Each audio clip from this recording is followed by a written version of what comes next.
एक प्रेरणादायी गोष्ट, अभ्यासाचा दीप. एका छोट्या खेड्यात रोहन नावाचा मुलगा राहत होता. तो हुशार होता, पण अभ्यासाकडे फार लक्ष देत नसे. त्याला वाटायचं, कष्ट कशाला करायचे, नशीब असेल तर यश आपोआप मिळेल. एक दिवस गावात एक मोठा वादळ आला. बरीच झाडं पडली, घरे उद्ध्वस्त झाली, शाळेचं छप्परही उडून गेलं. तरीही गावातील शिक्षकांनी मुलांना शिकवणं बंद केलं नाही. ते वडाच्या झाडाखाली बसून वर्ग घेत होते.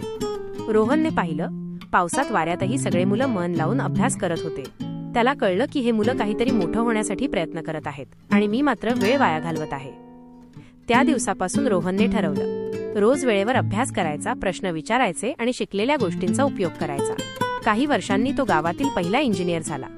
जेव्हा त्याने नवीन शाळेची इमारत बांधून गावाला भेट दिली, तेव्हा सगळ्यांच्या डोळ्यात अभिमान होता. शिकवण, अभ्यास म्हणजे फक्त पुस्तकातील शब्द नव्हे, तर उज्ज्वल भविष्याचा दीप आहे. कष्ट आणि सातत्याशिवाय यशाचा मार्ग उजळत नाही.